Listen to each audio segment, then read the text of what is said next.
disposición. Los chicos están completamente a su disposición, entonces les cedo la palabra para que se presente y comience su clase. Muchas gracias. Bueno, bueno, profesor, muchas gracias. Bien, buenas tardes para todos. Mi nombre es Juan Francisco Mendoza Perdomo. Soy persona, abogado, egresado de la Universidad Santo Tomás.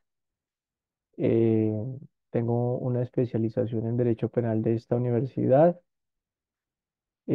Soy aspirante a doctor de la Universidad de Buenos Aires, aspirante en materia penal con una tesis depositada.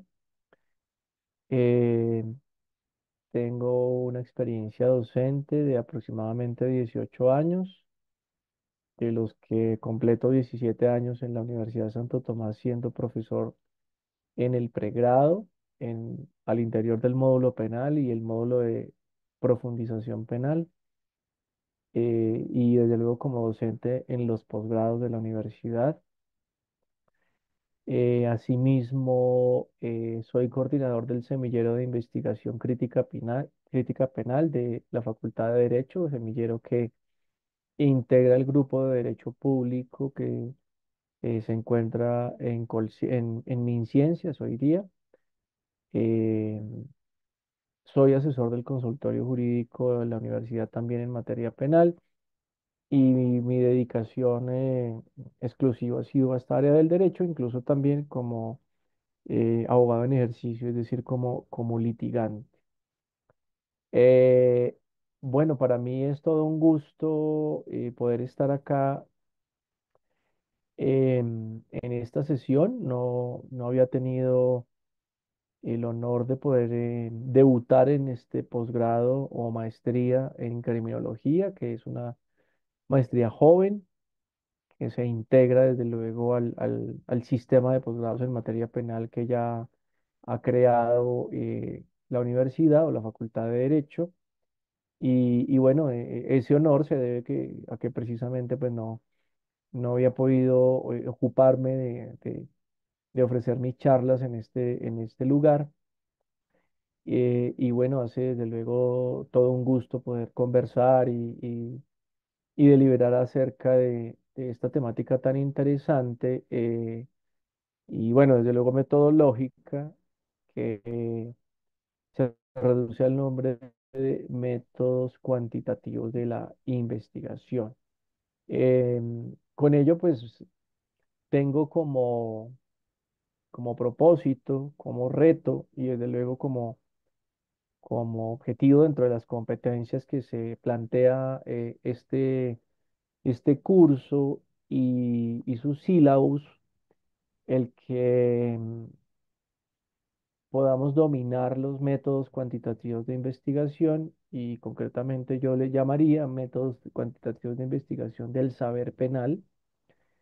Y ese dominio implica pues que en términos prácticos podamos acceder a aquellos métodos y poder plantear un proyecto de investigación, ¿sí? Un plan de investigación. Yo sé reducido, desde luego esto es para la clase, no necesariamente, salvo que tenga más trascendencia y proyección, que sirva de pronto para sus trabajos de grado si así lo desean, pero sí, por lo menos para la clase, que podamos acercarnos a estos métodos, apropiarnos de los mismos y entender que son una herramienta bastante útil en el desarrollo de nuestras pesquisas y en la investigación, ¿no? Ese es mi reto, ¿sí? Es mi meta para este curso de 9 sesiones que tiene desde luego planteadas y espero pues que sea de bastante utilidad. Yo me pongo a pensar bueno, de todo el universo jurídico penal colombiano, por ejemplo, me pongo a pensar en la ley 1908 de 2018, una ley que fue creada con el propósito de no solamente regular en términos de denominar los colectivos delictivos, sino también de, obviamente, crear una serie de prohibiciones en términos de tipos penales, además de nominar, de definir esos colectivos o agrupaciones delictivas de cara precisamente al tratamiento no solamente al interior de la justicia ordinaria, sino también al de la justicia transicional en Colombia, entendiendo entonces que, por ejemplo, esta ley 1908 eh, reconoce la existencia, eh, la importante existencia de organizaciones delictivas en Colombia, eh, que desde luego no solamente vienen originándose a partir de la época de la violencia bipartidista, eh, a- con agrupaciones que impulsaban las banderas de un partido como el liberal o las banderas de un partido como el conservador, sino su deriva hacia el llamado bandolerismo, ¿cierto? Y luego una interesante deriva en otro momento del conflicto armado, que es, por ejemplo, el del paramilitarismo en Colombia, ¿sí? Y luego, saltándome mucho en la historia, con todo respeto, y luego en una interesante deriva, podríamos decir, actual, como es el de las llamadas organizaciones criminales, que motivó desde luego entonces a que nosotros utilizáramos expresiones tan interesantes propuestas por esta ley como los grupos delictivos organizados, eh, sintetizados con la sigla GDO, y los grupos armados organizados con la sigla GAO o GAO, ¿sí? Esto desde luego con propósitos bien marcados, como hemos dicho, que sería desde luego categorizar estas organizaciones como actores de violencia y de la que se denomina entonces como una violencia organizada o también denominada violencia armada, de cara, como hemos dicho, a establecer entonces tanto políticas de sometimiento, perdón, Ya lo alcanzó. perdón. Ay, interrumpí, discúlpenme. Bueno, esto de cara a la implementación de políticas de sometimiento a la justicia de estas organizaciones o a la celebración de procesos de acercamiento para la dejación de las armas y una posible paz, si se quiere, en el marco de una justicia transicional, como para el desarrollo de las actividades dentro de la justicia ordinaria. Una ley que yo observo, digamos, siendo este uno de mis objetos de investigación, que no ha tenido tanta trascendencia, me refiero a que, por ejemplo, quiero decir esto, la jurisprudencia ha sido bastante escasa para términos de racionalidad de ofrecer una doctrina de conocimiento frente a lo que son estas organizaciones, ¿sí? Eh, Hablo de la jurisprudencia de la Corte Suprema de Justicia en su sala penal y de la Corte Constitucional, que en sus pronunciamientos, pues, que han sido, como he dicho, bastante eh, reducidos en número, pues no ha tenido la posibilidad de darle un desarrollo muy interesante como el que esperaríamos. Pero si, no, pero si nos ocupamos, por ejemplo, del conocimiento dogmático, y me refiero básicamente a la construcción racional de conceptos a partir de la doctrina, es escasa también, muy, pero muy escasa la referencia de construcción de conceptos allí. Hay quizás por ahí un capítulo del libro, quizás uno que otro artículo al respecto, pero no lo que se esperaría para poder dar cabida a esta norma. Norma que, valga decir, está inspirada concretamente en la Convención de Palermo del año 2000, que Colombia, a la que Colombia mejor adhirió y que implementó en nuestra legislación, desde luego. Es decir, un compromiso a partir de la lucha contra la criminalidad organizada transnacional, que es como se denomina la Convención de Palermo, y que podríamos decir a través de esta norma encuentra una, decidida internalización en nuestro derecho, ¿sí? En nuestro derecho doméstico, pero que viéndolo desde podríamos decirlo así, interlocutores del saber penal, inicialmente la jurisprudencia y luego la doctrina, o la mejor la dogmática, pues encuentra escasas referencias. Ahora, si le sumo otro saber penal, además de la jurisprudencia y de la dogmática, que es el de la política criminal, diríamos que sin duda pues esta ley es la materialización de ese interés de política criminal. Aquí saldría salvo o superaría la prueba la política criminal como, como disciplina, desde luego del saber, que se preocupa y se ocupa por darle respuesta a los fenómenos de criminalidad, una respuesta desde luego de política pública a través de normas, eh, por las razones de este fenómeno, si es necesario hacerlo, por qué, cómo, cuándo, y desde luego esta ley responde a esa serie de cuestionamientos, pero no encuentra, lamentablemente, esta ley una, un correlato a partir de una discusión interesante con la jurisprudencia ni con la doctrina. Y si traigo al juego la criminología como otro saber penal, como otro de los saberes penales, cuentes entonces entre ellos política criminal, dogmática, jurisprudencia y, como he dicho, la criminología, pues encuentro que la criminología nacional, por lo menos en lo que hace a esta ley respecto de las organizaciones delictivas, pues es también muy escasa. No hay estudios criminológicos destacados que hablen de ocuparse de ello. Podríamos incluso sí decir que quizás hay estudios más preocupados por este fenómeno de la criminalidad organizada nacional, como son estudios de política, ¿sí? De ciencia política, que están más preocupados por ello. Algunos estudios sociológicos lo han tocado, pero no un estudio concreto de la criminología y bastante marcado de la criminología como para nosotros, podríamos decir, encontrar o si se quiere observar una fuente a nuestro alcance, una fuente disponible que nos permita emprender una investigación de cualquier naturaleza, ya sea una investigación cualitativa como una investigación cuantitativa. ¿Por qué traigo a colación la ley 1908 de 2018, habiendo podido traer también y podría traer otras normas, el Código Penal mismo en ciertos lugares, podríamos traer eh,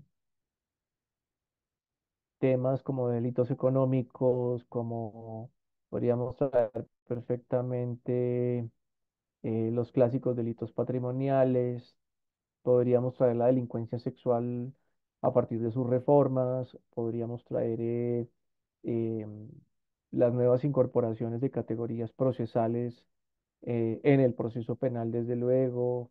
En fin, tendríamos mucho, mucho por hacer o podríamos incluso traer las recientes reformas a la legislación, al sistema penal y podríamos traer una cantidad de tópicos muy copiosa para hacer un escrutinio así, de manera a priori muy simple, como el que yo he hecho, y es básicamente observar cuál ha sido la respuesta de los saberes penales, ¿sí?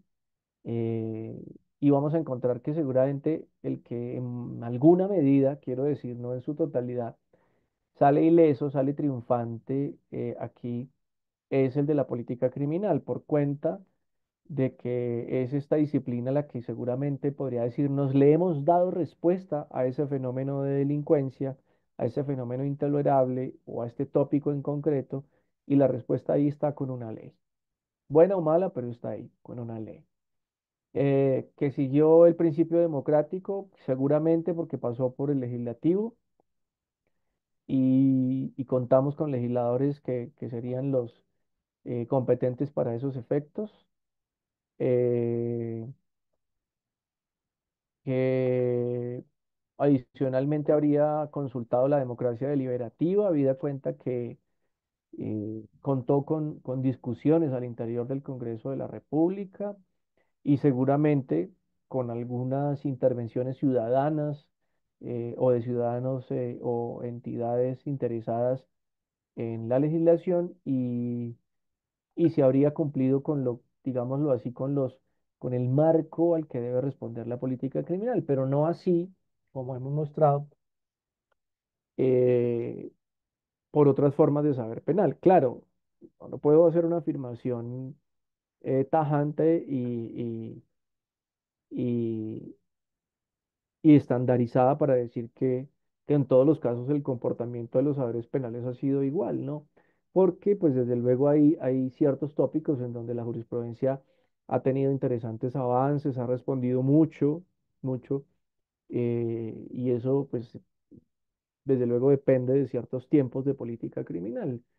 Tenemos una copiosísima jurisprudencia en materia de estupefacientes y particularmente de los permisos en Colombia como dosis personal, dosis de aprovisionamiento, dosis compartida. Ya hay un banco de jurisprudencia bastante sólido. Recientemente ahí se ha generado un desarrollo jurisprudencial altísimo en materia del delito de violencia intrafamiliar, que es una política criminal de alguna manera reciente y ha tenido un muy buen desarrollo en la jurisprudencia.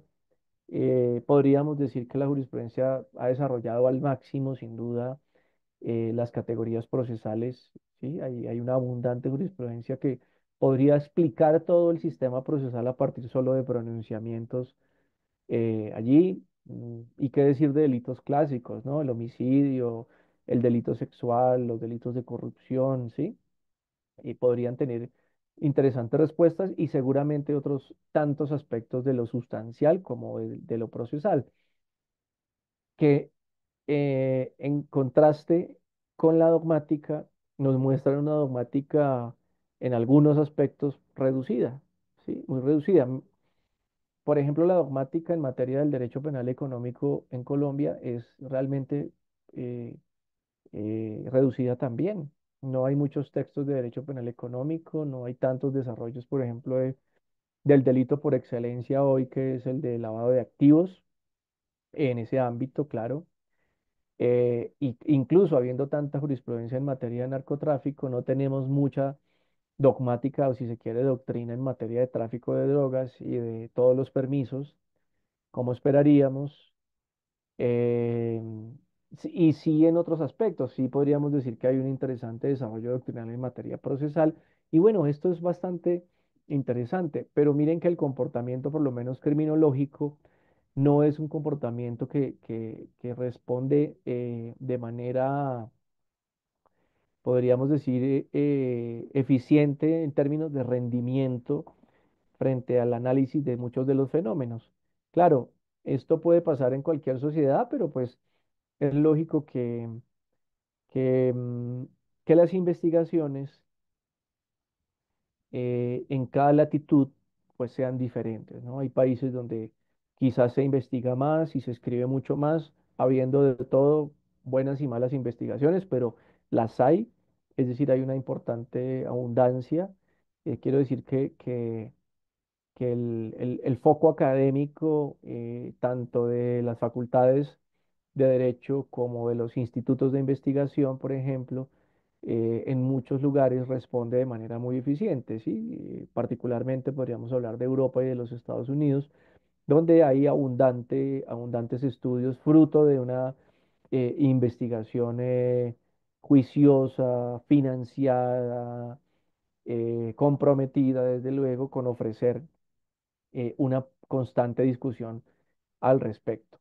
Esto para mostrar algo que es mi, digamos, mi inicial propósito, y es el de decirles que mm, sabiendo cómo estamos en una maestría en criminología, no podemos dejar de pensar, bueno, en criminología y política pública criminal, quiero precisar, no podemos dejar de pensar que el sistema penal, viéndolo desde esta óptica como sistema de saber, como sistema epistemológico, que se preocupa por el acceso al conocimiento penal y la formación de este conocimiento, no puede observarse de manera reducida a uno de los saberes penales, ¿sí? No podríamos pensarlo de esa manera. Quizás nuestra tradición mm, colombiana y de muchos lugares, no solamente acá, es una tradición que ha tratado de reducir en lo posible el derecho penal al ámbito positivo del derecho positivo, ¿sí? Y de ahí que desde luego en las facultades de derecho las materias reina en el área penal sean desde luego el penal general o la teoría del delito, si se ve así, el penal especial y el procesal, y parece olvidarse y creerse que es de un conocimiento sofisticado, ¿cierto? Excéntrico en ocasiones, eh, guardado o entregado a la guarda de unos pocos, como es la criminología, y entonces por eso pueden ver a un criminólogo como alguien diferente, que se acerca mucho a la sociología, casi que posando como sociólogo siempre, o al que se dedica a la política criminal como alguien cercano a la operatividad estatal al interior del Congreso de la República, ¿cierto? O del Ministerio de Justicia, olvidándonos de por lo menos de esos dos campos de conocimiento tan interesantes y pensando en que las fuentes de producción del derecho penal, además de la ley, serían la jurisprudencia de constante revisión y observación y la doctrina, ¿cierto? Y básicamente lo que sucede en la narrativa jurídico-penal es que nuestra narrativa, es decir, nuestra manera de describir y de reflexionar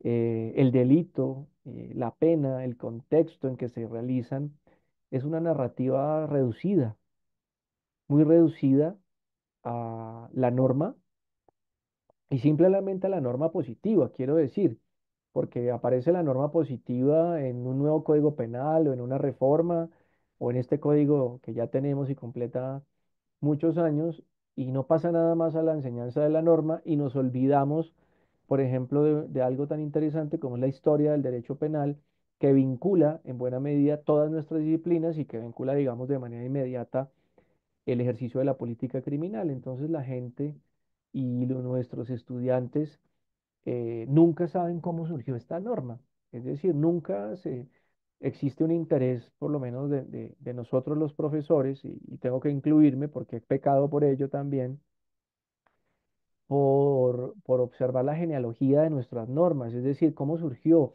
de quién fue la iniciativa legislativa, de qué agencia estatal surgió, de fiscalía, de procuraduría, del gobierno, eh, cómo se construyó ese proyecto de ley, cuáles fueron las consideraciones del proyecto de ley, cuál fue el trámite legislativo, si fue un trámite tortuoso para ese proyecto de ley o fue un trámite tranquilo, cómo se comportaron las fuerzas de poder al interior del legislativo con un proyecto de ley de materia penal, porque valga que lo digamos aquí en un paréntesis, los proyectos de ley de materia penal son proyectos álgidos, discutidos, con un Congreso de la República complejo, que no es muy amigo de las reformas penales, para decirlo de alguna manera, y cuando es amigo de las reformas penales, es amigo para generar inflación tanto delictiva como punitiva, es decir, para crear nuevos delitos y para incrementar penas.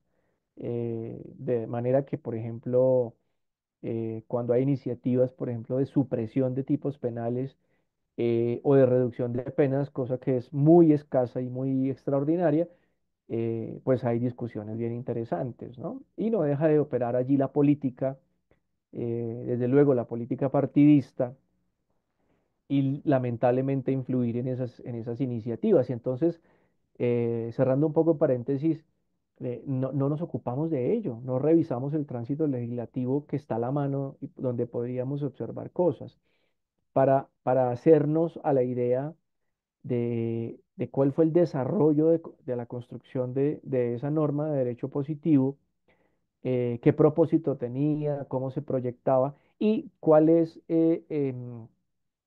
el eco y por ende la respuesta que hace en otras formas de saber penal, esperando, por ejemplo, que nuestra jurisprudencia acuda, si quiere hacerlo, a diferentes formas de interpretación, pero por ejemplo a la interpretación finalista o genealógica, recogiendo lo que quiso o deseó el legislador para la norma, o que haga lo propio, por ejemplo, el mismo doctrinante que se ha ocupado de un análisis tan interesante, o, como hemos dicho, la criminología. Sería muy interesante que las disciplinas dialogaran, ¿sí? Eso sería fascinante, ver cómo las disciplinas pueden dialogar, eh, llegar a puntos seguramente comunes, quizás, quizás en otros divergentes, pero en un diálogo constante, como en todos los diálogos donde hay interlocutores, en este caso tenemos interlocutores que son de alguna manera anónimos, pero que entran en comunicación en la medida en que se escuchan de manera recíproca. Quiero decir es que la jurisprudencia escucha las razones de política criminal y las considera para precisamente argumentar la interpretación de una disposición normativa, como lo propio puede hacer la doctrina, reconociendo lo que ha dicho la jurisprudencia o la misma política criminal y asimismo la criminología en un constante diálogo enriquecedor. Pero habría que decir lo siguiente, esto no sucede. Esto no sucede y nosotros acudimos a una lamentable fractura. Esto es una total fractura. No hay tal interlocución, no hay tal comunicación esperada. Claro, es imposible pensar en que esta comunicación sea una comunicación consensuada, porque desde luego los saberes no logran un consenso, un acuerdo mejor para poner en práctica sus narrativas. Pero sí podrían, antes que consensuar, converger, ¿sí? Conseguir encontrarse, ¿sí? Un encuentro narrativo bien interesante que sea útil para el estudio del derecho penal. Esto no sucede, pero estamos aquí para que suceda. Estamos aquí para que suceda y esto sería muy interesante, que esto pudiera darse y que pudieran tomarse en cuenta, desde luego, todas estas fuentes para llevarlas a una particular armonización. Si se me permite, yo podría decir que, que esto a la larga no es tan común. Suena una pretensión quizás utópica el pensar que las disciplinas conversen, eh, pero sí se obtienen resultados en algunos lugares, o mejor, se ven resultados en algunos lugares.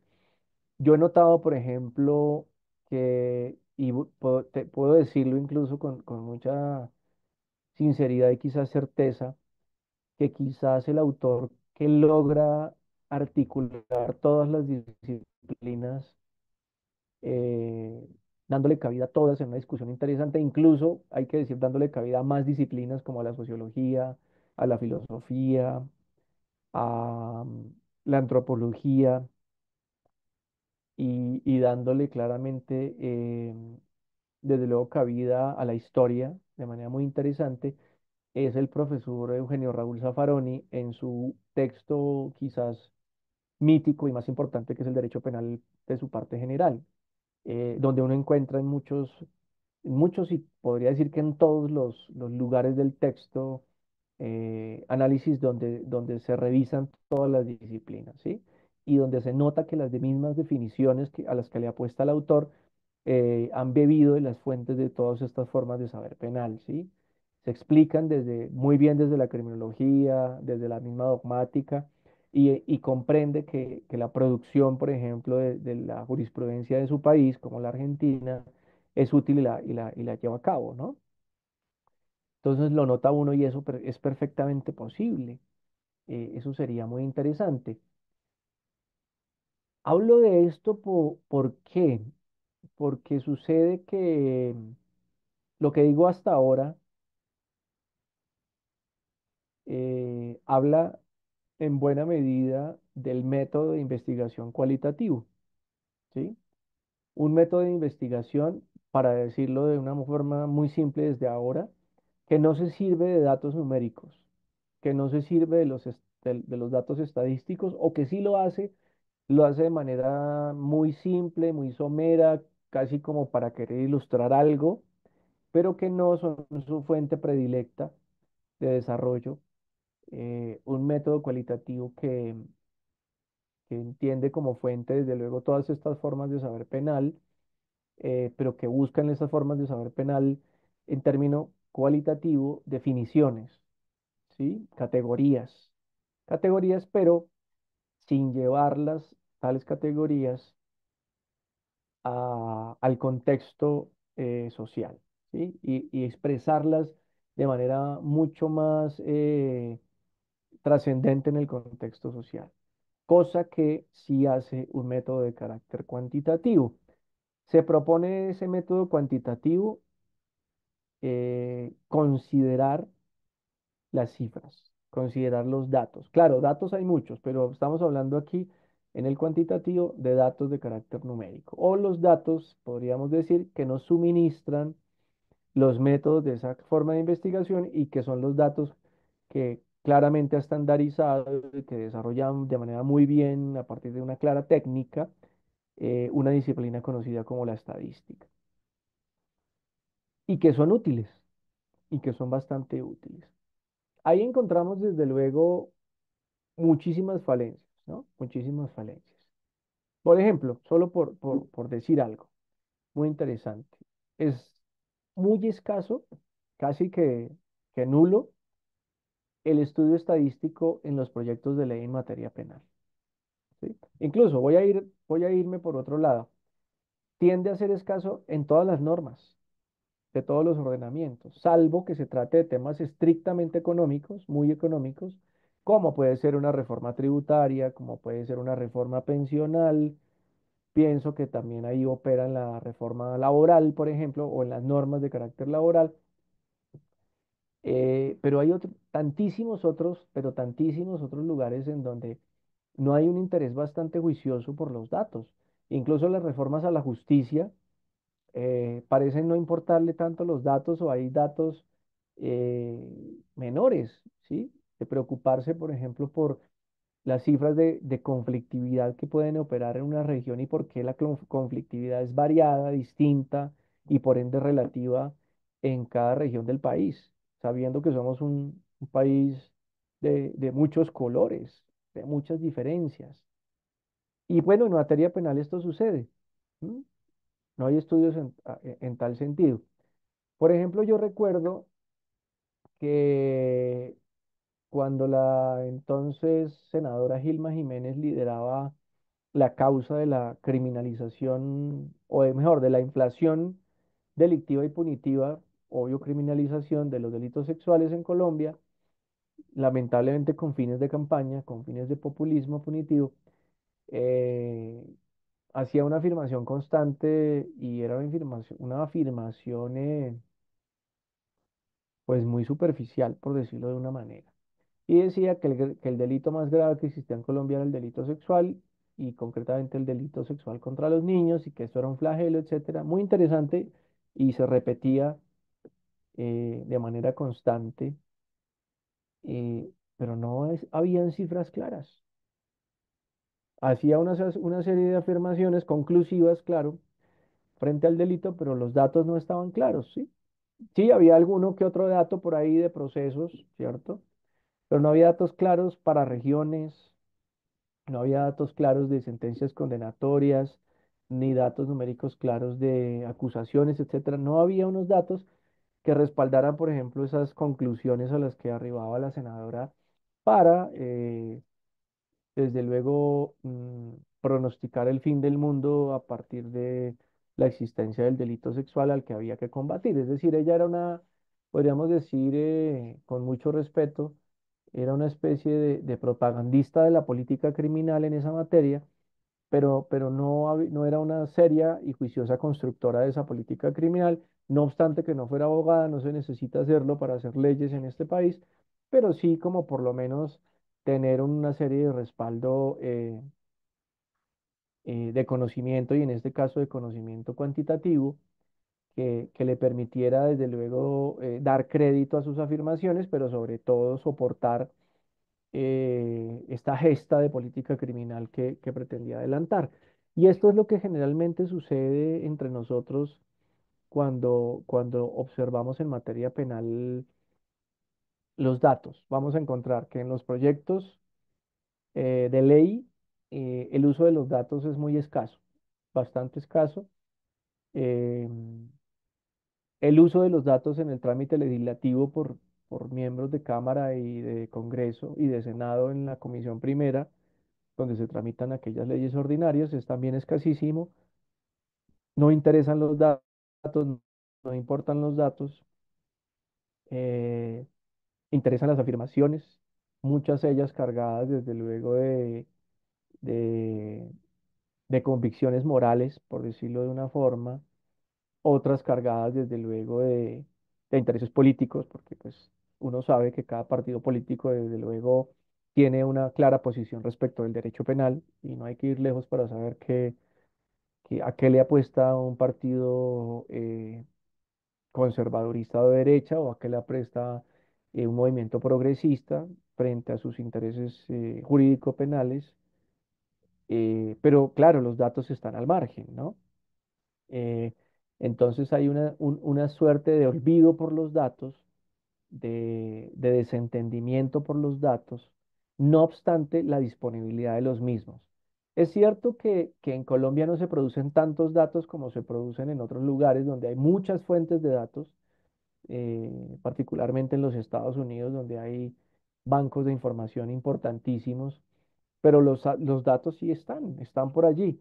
Claro, puede ser que los datos sean escasos, quizás la obtención de los datos tenga algunas fallas o no nos ocupemos de ciertos sectores para los datos, es apenas normal.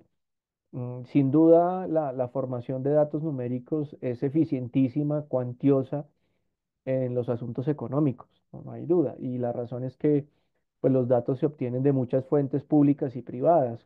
Hay gremios económicos en diferentes sectores de la economía que no solamente gestionan, desde luego, los intereses propios de este segmento de poder económico en el que participan, sino que también son creadores de datos, construyen datos que les son útiles precisamente para proyectarse en su gestión a futuro, claro. Y esos datos, desde luego, entran en juego con el dato público. Pero no hay tanto dato privado en materia jurídico-penal, por decirlo así, ¿sí? Puede que haya otros datos, sí, sin duda muy interesantes en otras áreas del derecho, ¿cierto? Pero en el jurídico-penal no lo hay tanto, excepción hecha sin duda de algunas organizaciones como organizaciones no gubernamentales que han estado interesadas en algunos datos, ¿sí? De materia jurídico-penal, pero no en la medida de lo que uno esperaría como un centro de estudio de datos económicos frente a el delito, la pena, el sistema penitenciario, los efectos de las normas en el futuro, el efecto de alguna categoría delictiva, el efecto frente a algún delito en concreto, en fin, esto es muy interesante.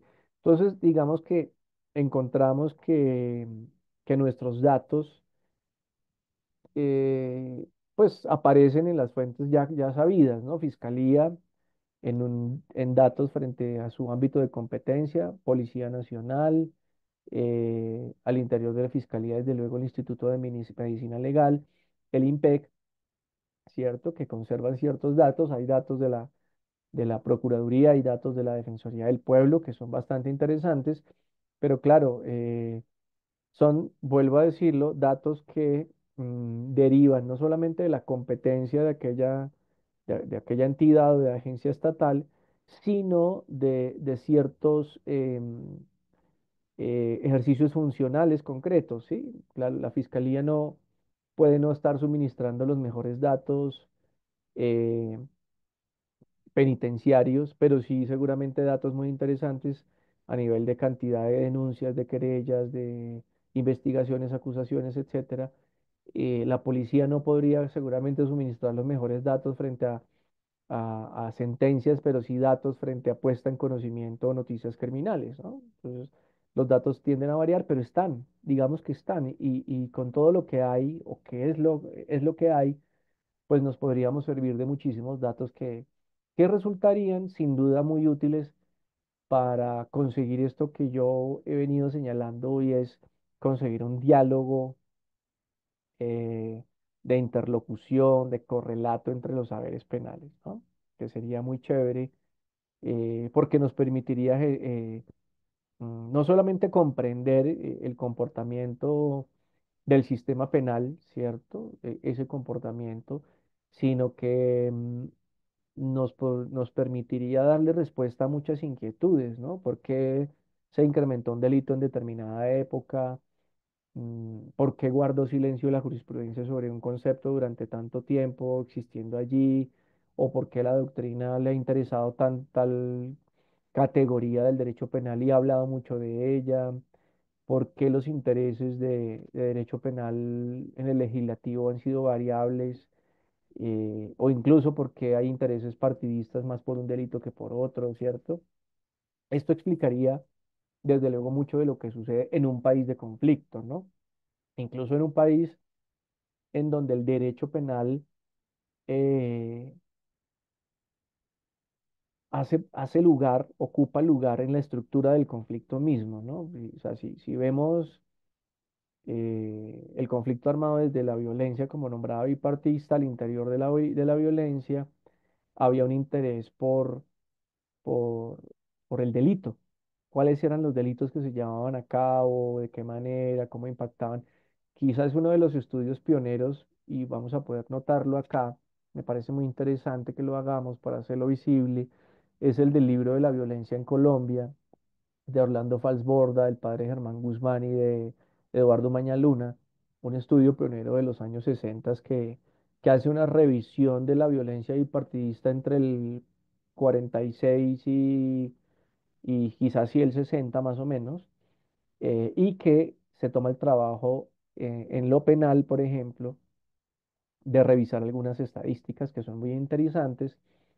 Incluso a mí me llamó mucho la atención este tema de lo que me he ocupado en algún tiempo, es que, por ejemplo, los estudios de violencia que han realizado los que en su momento llamaron los violentólogos, gente ocupada de esta forma de violencia, los estudios de violencia, los violentólogos acudían a una fuente de conocimiento histórica, que eran los expedientes judiciales de la época, de los entonces juzgados de instrucción criminal y los juzgados superiores, por ejemplo, o en otro caso, juzgados también penales del circuito, tribunales, para hacer un estudio juicioso de los delitos y llegan a construir ciertas estadísticas eh, quizás un poco incipientes puede ser por los autores, sí, muy de la casa, muy domésticas de ellos, pero que son interesantes y muestran que el comportamiento delictivo, por ejemplo, sin duda, pues en las regiones del país en donde se desarrolló esa violencia bipartidista, que fue particularmente en la región andina,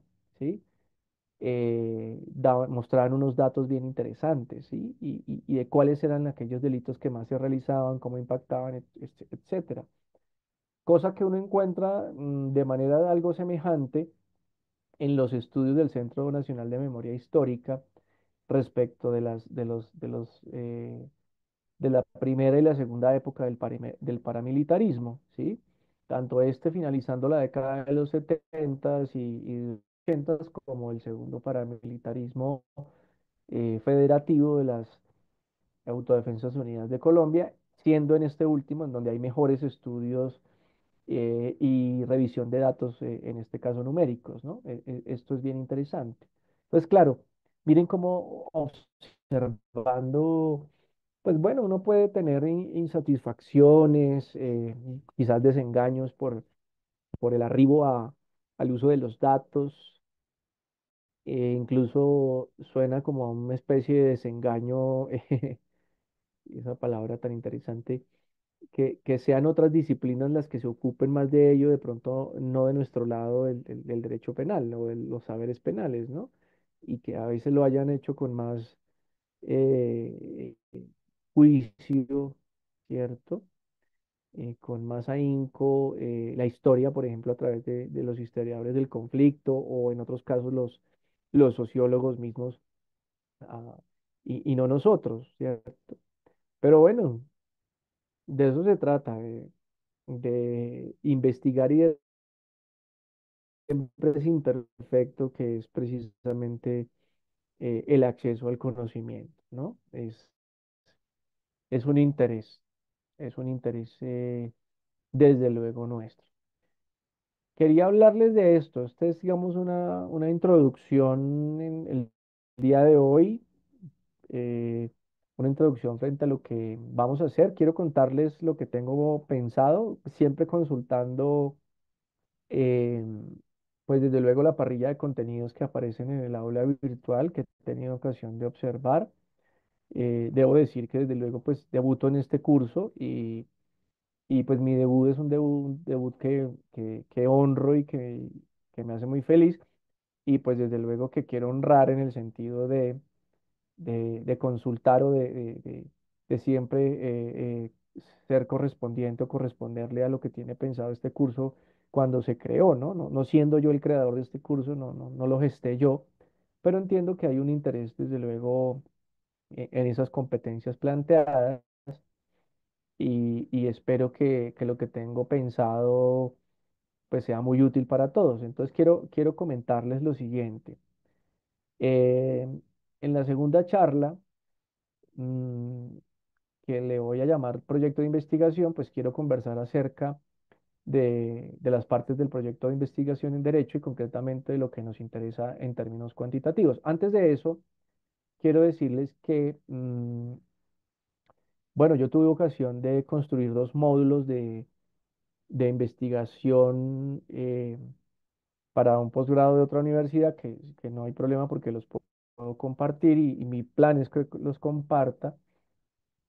Uno de ellos es un módulo denominado el método de la investigación jurídica, o sea, es digamos, un documento que tiene por propósito, pues básicamente desarrollar la investigación jurídica en general, muy en general, y que espero pues pueda ser bastante útil, al que voy a compartir desde luego con el profesor Ricardo y el profesor Alexander para que quede en el aula virtual y ustedes puedan acceder a este documento, ¿cierto? Que creo que es útil, es bastante útil porque nos muestra algo que pues seguramente ustedes ya saben y pues obviamente con mucha humildad espero que sea útil de forma clara para que nos ayude en la construcción de lo que queremos aquí. Está construido con palabras sencillas, espero que sea muy didáctico, sea muy útil.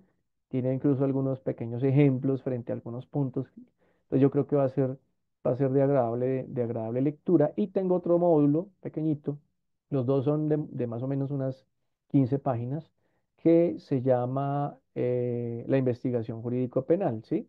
En el primero, bueno, en el que acabo de nombrar, que es el método de la investigación jurídica, pues desde luego van a encontrar que hablaremos de los métodos de investigación inductivo y deductivo, que son útiles entre nosotros y sobre todo en ciencias sociales, de los tipos de investigación sociojurídica y dogmática, en donde principalmente en la investigación sociojurídica se utiliza el llamado método cuantitativo y hablaré y encontrarán lo que se llama el proyecto de investigación con unas partes esenciales, esencialísimas, le faltan algunas cosas, pero yo me dediqué a hablar de cosas esenciales que son tan esenciales o fundamentales que si se hacen bien, el resto eh, pareciera accesorio o es muy fácil, y las partes son el problema jurídico, el marco teórico y la hipótesis, ¿no? En tanto que el otro, el de la investigación jurídico-penal, quiero que de pronto le demos una miradita a algo que me parece muy interesante, que ya lo nombré y ya lo describí hoy en mi introducción, pero pues aquí lo van a encontrar eh, en el lenguaje escrito, eh, dicho de mejor manera, sin duda alguna, y es precisamente esas disciplinas de saber penal, política criminal, criminología, dogmática penal y jurisprudencia. Pero haciendo notar, desde luego, pues la necesidad de lo que también dije, de la articulación, del diálogo constante entre estas disciplinas, que nos lleven desde luego a que nuestras construcciones investigativas siempre sean construcciones sistemáticas, si se quiere, holísticas, armónicas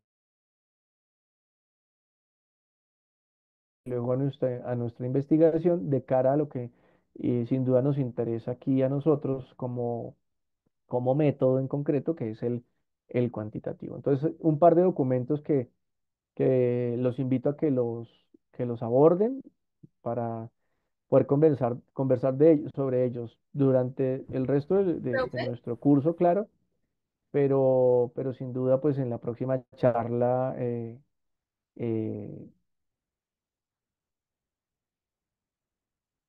sí, me pregunta, perdón, Dana Marcela, si la segunda charla sería la próxima clase, claro.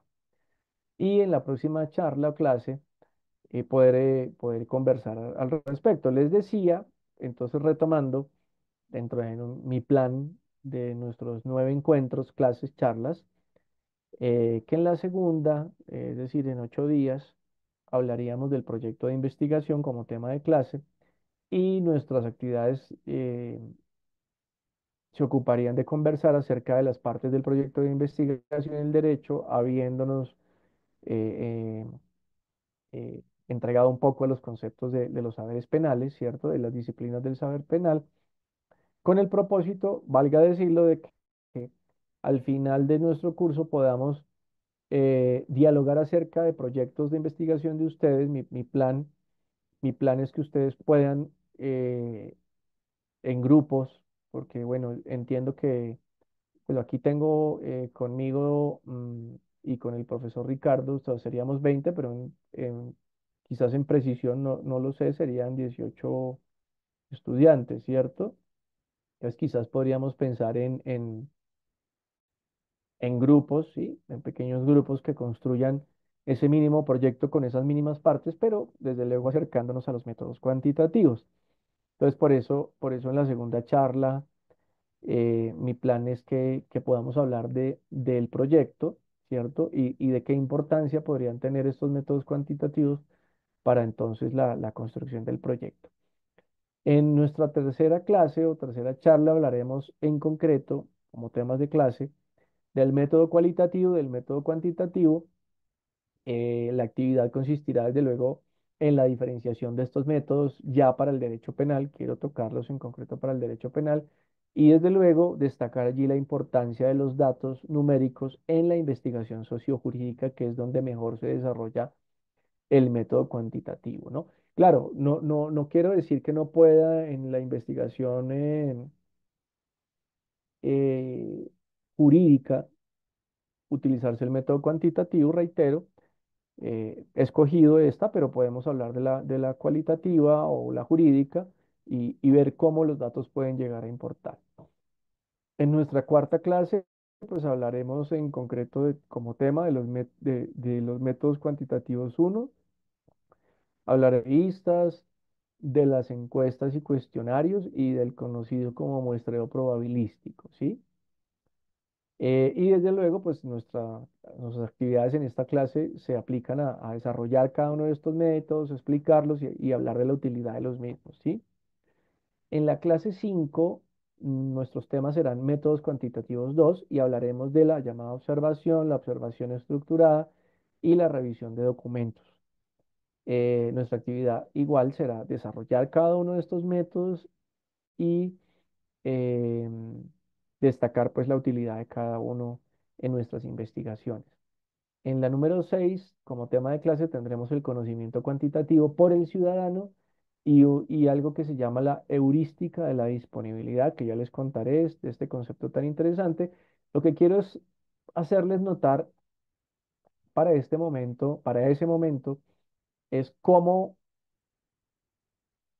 el conocimiento cuantitativo no importa a los ciudadanos, no les interesa cómo el ciudadano obra sin conocimientos, eh, no se ocupa de pensar en la disponibilidad de los mismos y cómo esa heurística de la disponibilidad, que concretamente es un sesgo cognitivo, permite que los ciudadanos o provoca que los ciudadanos tomen decisiones o hagan opiniones alejadas de los datos, ¿cierto? Y que sus opiniones sean abiertamente especulativas, ¿no? Entonces esto muestra la importancia desde el punto de vista ciudadano, que es bien, bien, bien interesante.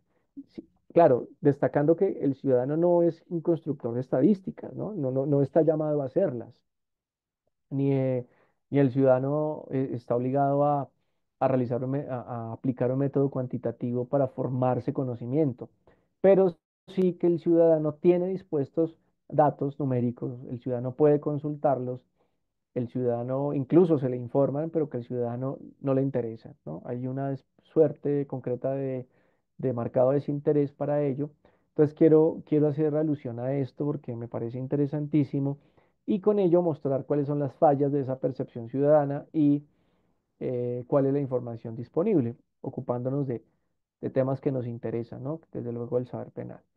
En la clase 7 nuestro tema será el conocimiento cuantitativo por las agencias del Estado y por los que construyen previsiones de futuro. Básicamente, agencias públicas, agencias privadas, ¿sí? Cómo el conocimiento cuantitativo, cómo el dato cuantitativo es útil en términos de previsiones de futuro, es decir, para tomar decisiones hacia la actividad futura y qué diferencias hay entre la estadística o el dato que construye el Estado y el que construyen esos gremios, agencias privadas, organizaciones privadas y cómo lo pueden utilizar, ¿sí? Y pues observar que la información, pues sin duda es variada, es distinta y en ocasiones es una información disonante entre el privado y el público, ¿no? Es muy interesante y cómo puede esto generar problemas. En nuestra charla 8 tengo por tema la conflictividad y la política criminal basada en datos cuantitativos. Vamos a ver cómo la política criminal del Estado, como decía, utiliza poco o echa de menos los datos cuantitativos, tanto para entender la conflictividad, no el conflicto, sino la conflictividad, que es el concepto base para arribar hacia la política pública criminal que construye derecho penal. Claro, allí el interés como actividad es que observemos la utilidad de los datos para esa política pública, ¿sí? Cómo pueden ser útiles y lamentablemente no se utilizan, ¿cierto? Y nuestra charla 9, última charla, pues tengo por plan que ustedes presenten esos proyectos, van a ser proyectos muy cortos, no se preocupen, es un ejercicio muy de nuestra clase para que discutamos, que espero además que lo hagamos todo el tiempo, que me presenten sus proyectos que hayan arribado estos proyectos o hayan se ocupado de encontrar datos y de haber utilizado los métodos cuantitativos. Entonces, esa socialización que será la actividad propia de esta última charla, creo que puede resultarnos muy útil, ¿no? Es bastante útil. Básicamente, este es el plan que pretendo seguir, que espero o que sea muy útil para sus propios intereses investigativos. Pues hasta el momento así será. No sé si hasta aquí, hasta este momento, hay alguna inquietud, una pregunta, observación, en fin, no sé. Ustedes dirán, los escucho. Profe, buenas noches, soy Dana Marcela. Es que tengo una pregunta, o sea, para la próxima clase debemos llegar con los grupos o todavía no. Dana, no te oigo, perdóname. ¿Me escucha mejor? Creo que no te escuché bien, es que sí, un poco mejor, Profe, un poco mejor. profe, qué pena, yo le repito la pregunta a la compañera, que si para la próxima clase debemos ya tener los grupos armados y aprovecho y los documentos de los que usted mencionó, ¿dónde los va a dejar? Discúlpeme. Gracias. Ah, sí, van a quedar cargados en el aula virtual. Yo voy a pedirle el favor al profesor Alexander que cuelgue los documentos en el aula virtual. Entonces ahí pueden acceder a los mismos como para efectos de la charla en la próxima semana. Y los grupos, claro, ustedes los pueden armar.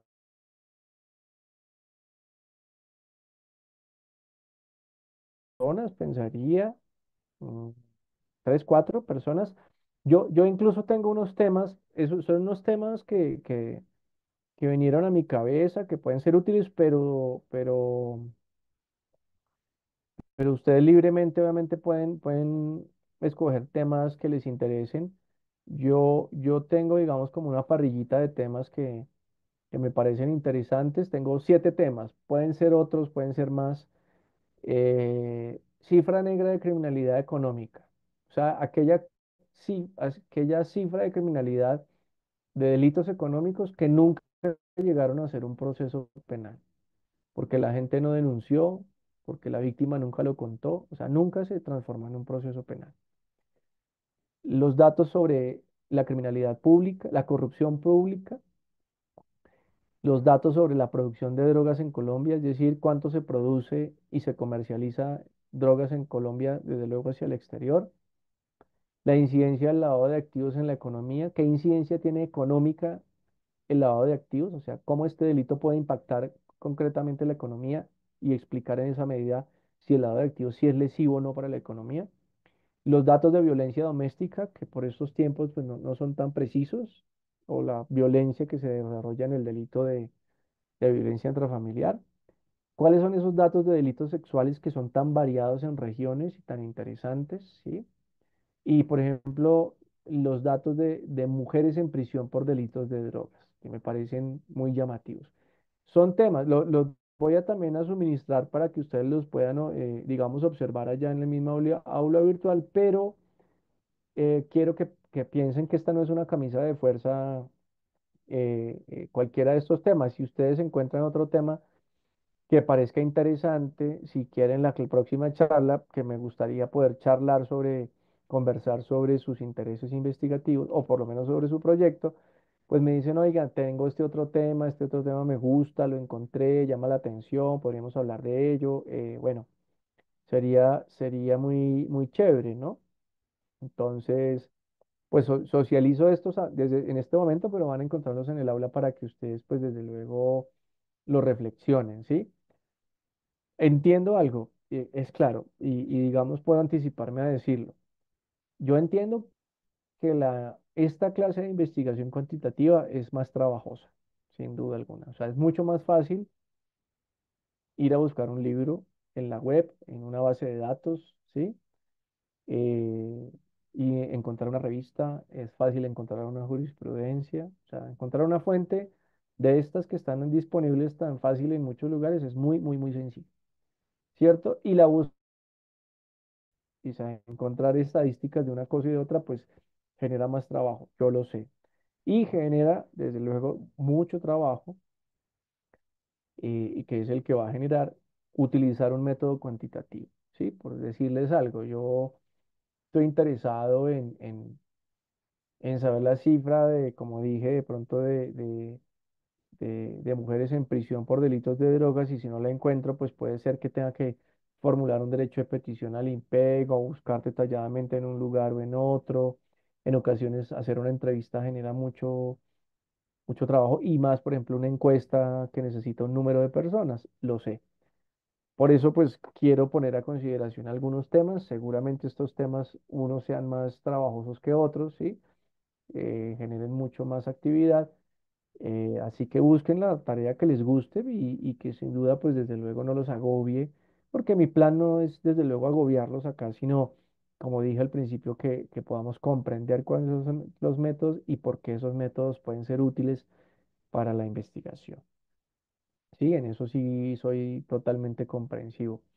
Estas son investigaciones de largo aliento las que se hacen con dato estadístico y más cuando la gente quiere conseguir información a partir precisamente, por ejemplo, de encuestas o de entrevistas que les generen números y hacer un ejercicio de tabulación y de cálculo, etcétera. Esto no es nada sencillo, ¿no? La labor de construcción de datos estadísticos. Pero pues quiero que nos apliquemos a esa aproximación y podamos lograr algo bien interesante. Bueno. ¿Alguna otra pregunta, perdón? Profe, una pregunta, qué pena. En cuanto a los temas que usted ha mencionado ahorita, ¿los va a dejar de pronto plasmados en la plataforma o algo Sí, como sí, para... sí, Ah, claro. ok, quería Sí, saber eso. Muchas van a gracias. quedar también ahí en el aula para que ustedes accedan a los mismos y los revisen y como decía, sea que les gusten y digan si este tema, o bueno, que les guste un mismo tema y de ahí derive otro temita, un subtema, ¿está bien? O que ustedes me planteen de pronto otro tema. Está interesante, sí. Como decía, Ok, profe, vale, sí. Gracias. con gusto. Sí, no es camisa de fuerza, es una sugerencia, digamos, porque a veces uno dice, bueno, ¿en qué trabajo? ¿Qué me puede servir? Entonces hay allí algunas ideas. Aníbal, con gusto. Maestro, buenas noches, gracias por la Bueno, introducción al curso. Eh, ¿Va a colgar en la plataforma o en el Moodle alguna plantilla, algún template, algún estándar para ir diligenciando el formato de la propuesta de investigación o de trabajo de investigación?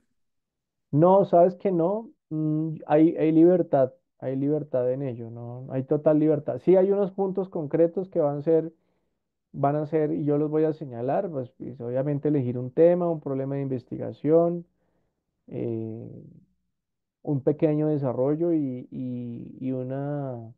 un marco teórico, perdón, y un pequeño desarrollo de hipótesis, que son los puntos comunes. Eso va a ser como lo único, pero no hay un formato en concreto para ese efecto. Pienso que así de manera libre, pero conociendo cuáles son los mojones allí, los linderos de nuestro trabajo, podemos adelantarlo sin ningún problema. Gracias, muy amable. Bueno, con gusto. Fabiana. Pues una pregunta, o sea, digamos que en resumidas cuentas, o así hablando como en forma teórica de esta materia se va a sacar como una especie de anteproyecto que puede ser usado para el tema del Sí, grado. sí, es pequeñito. Lo que vamos a hacer es pequeñito, no es tan gigante, no es un gran proyecto, pero Fabiana, si esto es útil para ustedes, para su trabajo de investigación, si lo van a realizar, pues buenísimo, ¿no? De pronto, yo diría que se puede aprovechar, ¿no? Porque, pues de paso, hacen un ejercicio para la materia, pero el ejercicio va a servir para que mañana se vuelva, por ejemplo, el proyecto con el que les sirva para la construcción de un artículo con el que puedan graduarse, ¿cierto? O incluso puede ser que no sea el artículo de grado, pero mañana sea el artículo que ustedes quieran publicar en una revista y su base del artículo fue este proyecto, ¿sí? Ah, Sería interesante. Yo eh, creo que no, pensando así utilitariamente, pues, ¿por qué no aprovecharlo, no? profe, otra cosa, lo que pasa es que pues para el tema de la tesis o lo de la modalidad de grado, pues yo te he adelantado un poquito del proyecto de investigación y el Sí, método va a ser mixto, o sea, no es 100% no pasa cuantitativo. nada, sirve, claro, puede ser De pronto útil, porque sí puedo hacer uso de pronto de lo que ya se ha avanzado de ese proyecto, pues para hacerlo dentro de esta materia. creo que sí, sí. Listo. Hay investigaciones muy interesantes que combinan métodos, no descuidan el dato, pero también traen la información, digamos, tradicional de las fuentes y funcionan perfecto, ¿no? Funcionan muy, muy bien. ¿Por qué no hacerlo? Me parece bien. Finalmente va a ser la manera o va a ser el método, los métodos que tú escoges para tu investigación, sin duda. Adelante. Profe, qué pena otra preguntita. Es que cuando No, mencionaron sobre adelante. los grupos, a mí se me entrecortó un poquito, o sea, no tuve tan buena señal y no le alcancé a escuchar. Se puede de dos en adelante porque alcancé a escuchar tres y cuatro, Pues entonces no. pensé como en tres y cuatro. Espero que, lo que espero es que, perdón que lo diga, que no haya un grupo de uno, que no es grupo, porque es que a veces hay gente, mire, estoy solo y tal. No, pues buscar que puedan trabajar juntos, ¿cierto? Para que, pues, no solamente propiciemos el trabajo colaborativo, que es el mejor, es muy útil, es chévere, sino porque, pues, nos facilita también el trabajo en sí mismo y nos facilita, digamos, la socialización, ¿sí? Si no, pues no vamos a acabar nunca de socializarnos lo que hagamos. Entonces, pues podría ser entre tres y cuatro, claro, de pronto uno de cinco, no sé, todos son libres para trabajarlo, ¿vale? Listo, profe, muchas gracias. Y Andrés, Sí, profe, ¿me escuchas? sí, claro que sí. Profe, pues sí, es que, bueno, un poco saliéndome del tema, ya como para finalizar esto, pues escuché como en la primera parte que usted era como director de uno de los semilleros de investigación. Sí, señor. Entonces, particularmente preguntándole si para esta maestría nosotros tenemos la posibilidad de hacer de Sí, pronto alguna participación en semilleros y de pronto hacer de pronto aportes investigativos. sí, correcto. El semillero de investigación es un espacio, no es una clase, digamos, en sí misma, Es un espacio que promueve la investigación y la socialización de conocimiento.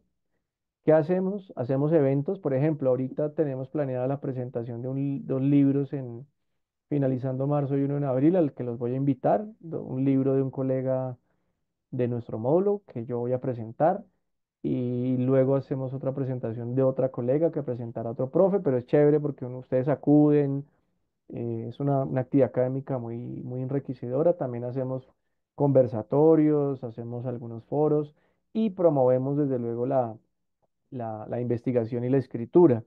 Entonces yo promuevo en nivel de pregrado y posgrado que los estudiantes puedan escribir su trabajo de investigación, ya sea artículo, ya sea monografía, ya se convierte en su tesis.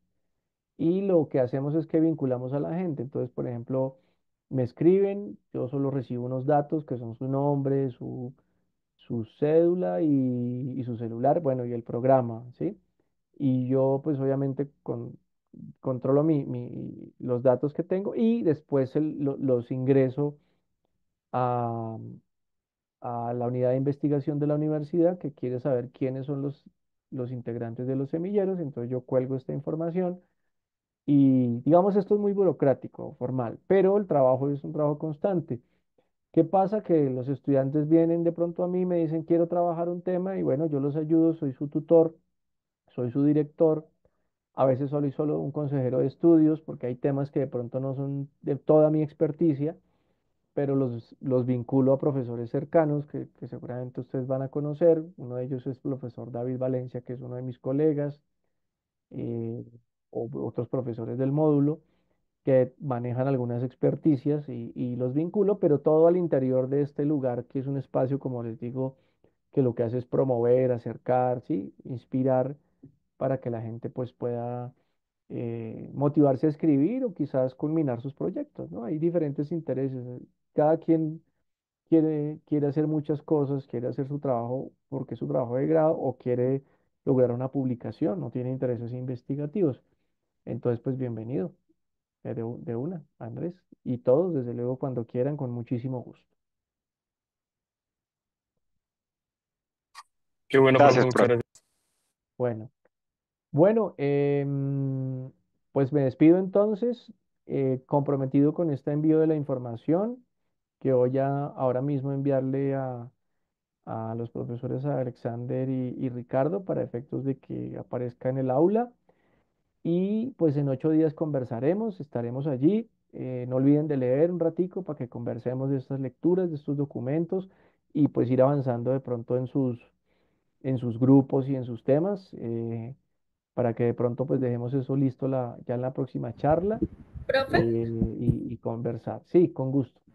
qué pena, es que se me fue un poquito la señal cuando la compañera aprovechó y tomó mi pregunta. No le entendí, o sea, de aquí, de hoy a 8 días o la próxima clase, sí llevamos ya los grupos hechos.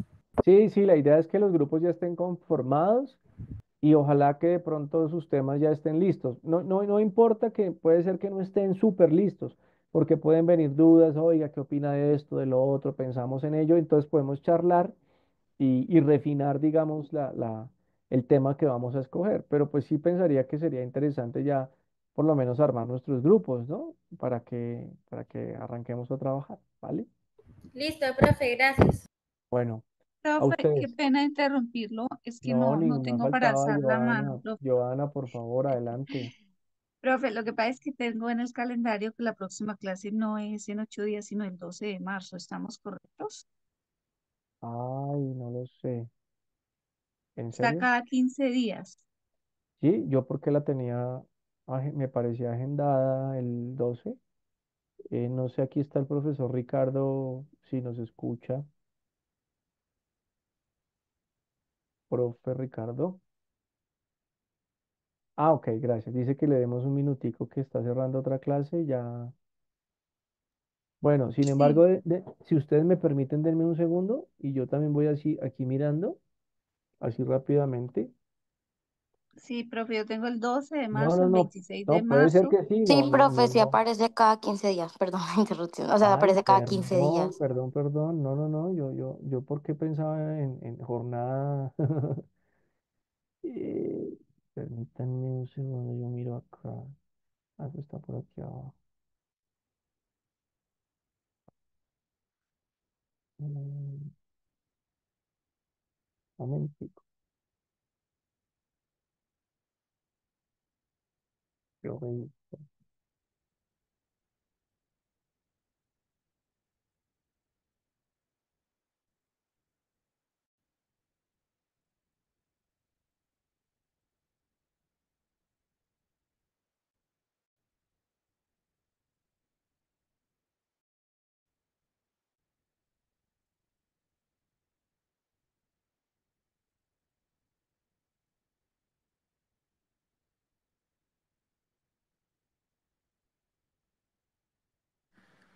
Hola a todos, buenas noches. ¿Me escuchan? Qué pena con ustedes.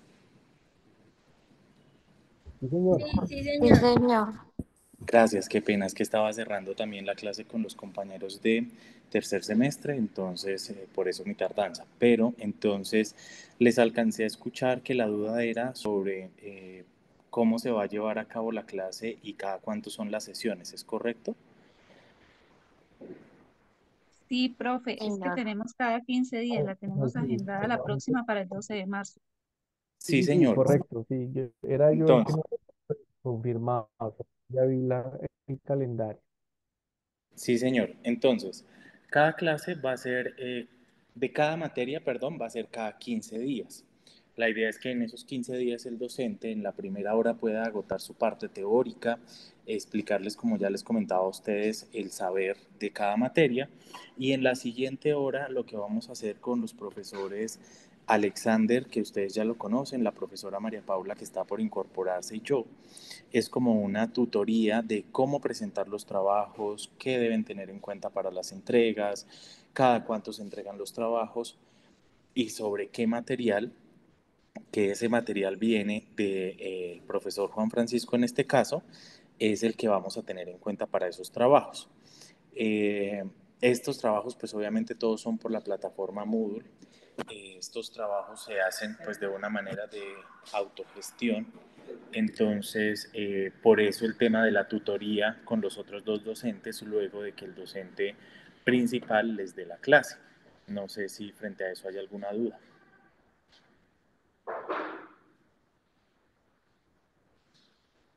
Listo. Entonces, pues si Bueno, eso es claro, aparte de eso, no sé si el doctor tiene alguna inquietud, qué pena que iba no, a... no. Profesor Ricardo, gracias. Gracias por la declaración. Listo, sí señor. La idea es que obviamente todos los trabajos pues se basen es justamente en la clase que para este caso el doctor Juan Francisco les va a impartir. Sí, señor, estamos claros. Listo. No sé si hay alguna otra inquietud o si pues le doy paso al doctor Juan Francisco ya para cerrar definitivamente la sesión. Bueno, no, bueno, a todos gracias y confirmado, sí, 12 de marzo. Y me excuso porque no tenía precisión del calendario, tenía en mi imaginario aquí los 8 días, pero bueno, estaremos listos para el 12 de marzo, tiempo que nos da para la lectura y para lo que tenemos previsto para nuestro próximo encuentro. Entonces ahí estaré yo muy a la orden de ustedes. Muchas Profe, gracias, qué doctor. pena la interrupción. Sí, Es que yo llegué Felipe, como 10 15 minuticos tarde. No sé si de pronto tranquilo. hay algún canal de atención inmediata con usted, algún número, algún correo que podamos manejar con usted en caso de alguna inquietud o con temas del semillero. Ah, sí, con muchísimo gusto. Aquí también va mi correo electrónico. Estoy copiando en el chat. Ahí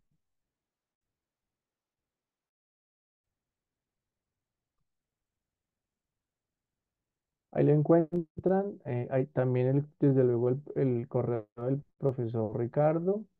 Y está también el mío, el correo institucional. Y ahí estaremos en hacer parte del semillero.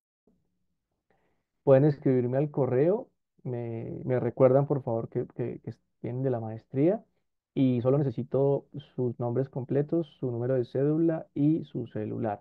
Seguramente esta información también la va a tener la maestría, pues porque le interesa conocer la articulación de investigación. Y bueno, quienes estén interesados con muchísimo gusto, ahí me escriben, yo los ingreso, los agrego al grupo también. Y si pueden, de paso, decirme, mire, estoy interesado en investigar sobre un tema X, Y, este de la clase o quizás otros, pues bueno, muy chévere porque podemos ir avanzando, ganamos tiempito y ya podemos ver cómo agendamos nuestras reuniones para ya su investigación concreta. ¿De acuerdo?